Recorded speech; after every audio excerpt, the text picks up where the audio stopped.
Capítulo 2. Algunas objeciones.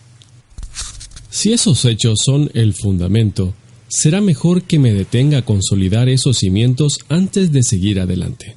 Algunas de las cartas que he recibido demuestran que mucha gente encuentra difícil de comprender que es exactamente esa ley de la naturaleza o ley moral o regla del comportamiento decente. Por ejemplo, algunas personas me han escrito diciendo: ¿no es lo que usted llama la ley moral sencillamente nuestro instinto gregario y no se ha desarrollado del mismo modo que los demás instintos? Bien, yo no niego que podamos tener un instinto gregario, pero eso no es lo que yo entiendo por ley moral. Todos sabemos lo que se siente al ser impulsados por el instinto, por el amor maternal o el instinto sexual o el instinto por la comida. Significa que uno siente una intensa necesidad o deseo de actuar de una cierta manera. Y, por supuesto, es cierto que a veces sentimos justamente esa clase de deseo al querer ayudar a otra persona. Y no hay duda de que ese deseo se debe al instinto gregario. Pero sentir un deseo de ayudar es muy diferente de sentir que uno debería ayudar, lo quiera o no. Supongamos que escuchan un grito de socorro de un hombre que se encuentra en peligro. Probablemente sentirán dos deseos: el de prestar ayuda, debido a nuestro instinto gregario, y el de mantenerse a salvo del peligro, debido al instinto de conservación. Pero sentirán en su interior, además de estos dos impulsos, una tercera cosa que les dice que deberán seguir el impulso de prestar ayuda y reprimir el impulso de huir. Bien, esta cosa que juzga entre dos instintos, que decide cuál de ellos debe ser alentado, no puede ser ninguno de esos dos instintos. Sería lo mismo decir que la partitura de música que les indica, en un momento dado, tocar una nota de piano y no otra, es ella misma, una nota de las del teclado. La ley moral nos indica qué canción tenemos que tocar. Nuestros instintos son simplemente las teclas. Una manera de comprender que la ley moral no es sencillamente uno de nuestros instintos es la siguiente. Si dos instintos están en conflicto, no hay nada en la mente de la criatura excepto esos dos instintos. Es evidente que ganará el más fuerte de los dos. Pero en esos momentos en que somos más conscientes de la ley moral, esta normalmente parece decirnos que nos aliemos con el más débil de los dos. Probablemente querrán estar a salvo mucho más de lo que querrán ayudar al hombre, que se está ahogando. Pero la ley moral les dice que lo ayuden a pesar de esto. Y no nos dice a menudo que hagamos que el impulso correcto sea más fuerte de lo que naturalmente es. Quiero decir que a menudo sentimos que es nuestro deber impulsar el instinto gregario, despertando nuestra imaginación o nuestra piedad, para generar estímulos suficientes que nos lleven a hacer lo correcto. Pero está claro que no estamos actuando impulsados por el instinto cuando nos empeñamos en hacer que un instinto sea más fuerte de lo que es. Lo que les dice: tu instinto gregario está dormido, despiértalo. No puede ser en sí el instinto gregario. Aquello que les dice qué nota del piano deben tocar más fuerte no puede ser en sí esa nota. He aquí una tercera manera de verlo. Si la ley moral fuera uno de nuestros instintos, deberíamos ser capaces de señalar algún impulso particular en nuestro interior que fuera siempre lo que llamamos bueno, que siempre estuviera de acuerdo con las reglas del buen comportamiento. Pero no podemos hacerlo. No hay ninguno de nuestros impulsos que la ley moral no pueda en algún momento decirnos que reprimamos y ninguno que no pueda en algún momento decirnos que alentemos.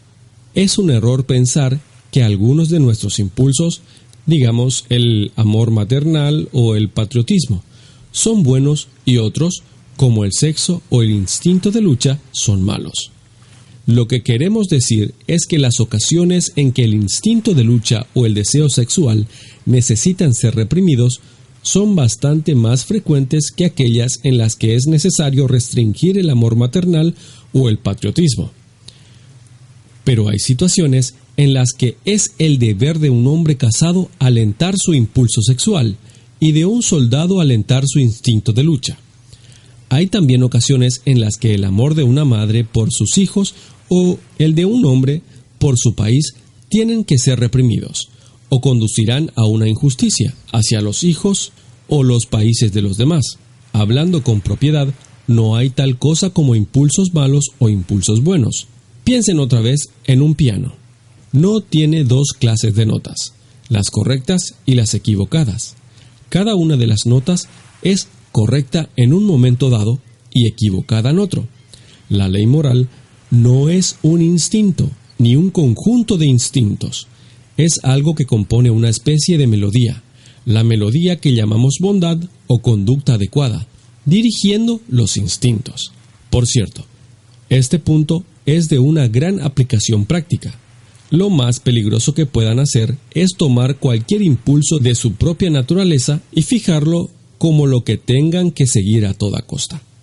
No hay uno solo de ellos que no nos convierta en demonios si lo fijamos como guía absoluta. Podrían pensar que el amor hacia la humanidad en general es algo seguro, pero no lo es. Si dejaran fuera la justicia, se encontrarán violando acuerdos y falseando pruebas en un juicio en nombre de la humanidad. Y finalmente se convertirán en hombres crueles y traidores. Otras personas me han escrito diciendo: ¿no es lo que usted llama la ley moral simplemente una convención social, algo que nos ha sido inculcado en educación? Creo que en este punto hay un malentendido. La gente que hace esa pregunta suele dar por sentado que si hemos aprendido una cosa de nuestros padres o maestros, tal cosa debe ser sencillamente una convención humana. Pero naturalmente no es así.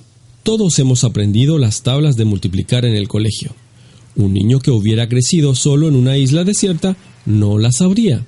Pero ciertamente no se sigue de esto que las tablas de multiplicar sean solo una convención humana, algo que los seres humanos han inventado para sí mismos y podrían haber hecho diferentes si lo hubieran querido. Estoy completamente de acuerdo en que aprendamos las reglas de comportamiento decente de los padres y maestros, los amigos y los libros, del mismo modo que aprendemos todo lo demás. Pero algunas de las cosas que aprendemos son meras convenciones que podrían haber sido diferentes.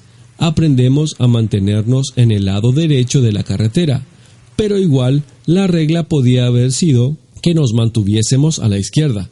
Y otras de ellas, como las matemáticas, son verdades auténticas. La cuestión es, ¿a qué clase pertenece la ley de la naturaleza humana? Hay dos razones para decir que pertenece a la misma clase que las matemáticas. La primera es, como dije en el primer capítulo, que aunque hay diferencias entre las ideas morales de una época o país y las de otro, las diferencias no son realmente muy grandes, no tan grandes como la mayoría de la gente se imagina. Y puede reconocerse la misma ley presente en todas, mientras que las meras convenciones, como las normas de carretera o la clase de ropa que viste la gente, pueden variar hasta cierto punto. La otra razón es esta. Cuando piensan en estas diferencias entre la moral de un pueblo y la de otro, ¿piensan que la moral de un pueblo es mejor que la de otro? Algunos de los cambios han sido mejoras, si no, naturalmente, no podría haber habido ningún progreso moral. El progreso no solo significa cambiar, sino cambiar para mejor. Si ningún conjunto de ideas morales fuera más verdadero o mejor que otro, no tendría sentido preferir la moral civilizada a la moral salvaje, o la moral cristiana a la moral nazi. De hecho, por supuesto, todos creemos que algunas morales son mejores que otras. Creemos que algunas de las personas que intentaron cambiar las ideas morales de su época eran lo que llamamos reformadores o pioneros, personas que comprendían la moral mejor que sus vecinos. Pues bien, en el momento que dicen que un conjunto de ideas morales puede ser mejor que otro, están, de hecho, midiendo a ambos por una norma. Están diciendo que uno de ellos se ajusta más a esa norma que el otro. Pero la norma que mide dos cosas es diferente de esas dos cosas. Están, de hecho, comparando a ambos con una moral auténtica, admitiendo que existe algo como el auténtico bien, independientemente de lo que piense la gente, y que las ideas de algunas personas se acercan más a ese auténtico bien que otras. O pongámoslo de esta manera: si sus ideas morales pueden ser más verdaderas y la de los nazis menos verdadera, debe haber algo, alguna moral auténtica, que haga que las primeras sean verdad. La razón por la que su idea de Nueva York puede ser más verdadera o menos verdadera que la mía es que Nueva York es un lugar auténtico, que existe aparte de lo que cualquiera de nosotros pueda pensar. Si cuando cualquiera de nosotros dijera Nueva York simplemente quiere decir la ciudad que estoy imaginando en mi cabeza, ¿cómo podría uno de nosotros tener ideas más verdaderas que el otro? No habría cuestión de verdad o falsedad en absoluto. De algún modo, si la regla del comportamiento decente significara simplemente lo que a cada uno le dé por aprobar, no tendría sentido decir que un país habría estado más acertado en su aprobación que cualquier otro. No tendría sentido decir que el mundo podría volverse progresivamente mejor o progresivamente peor.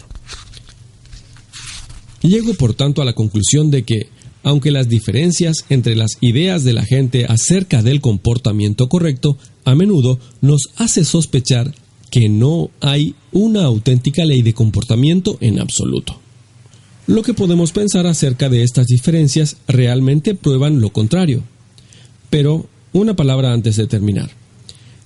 He conocido a gente que exagera las diferencias porque no ha hecho una distinción entre diferencias de creencias y hechos. Por ejemplo, un hombre me dijo: hace 300 años había gente en Inglaterra que quemaba a las brujas. ¿Es eso lo que usted llama la regla de la naturaleza humana o el comportamiento correcto? Pero no hay duda de que si no ejecutamos a las brujas es porque no creemos que las brujas existan. Si realmente creyéramos que hay gente por ahí que se había vendido al demonio y recibido poderes sobrenaturales a cambio, y estuvieran utilizando estos poderes para matar a sus vecinos o volverles locos o provocar el mal tiempo, no dudo de que estaríamos todos de acuerdo en que si alguien merecía la pena de muerte, eran estos traidores repugnantes. Aquí no hay diferencia de principio moral. La diferencia es simplemente un asunto de hecho. Puede que sea un gran progreso en nuestro conocimiento no creer en las brujas, pero no hay progreso moral en el hecho de no ejecutarlas cuando no se cree que existan. No llamaríamos a un hombre considerado con los animales por dejar de poner trampas para ratones, si lo hiciera porque no creyese que hubiera ratones en la casa.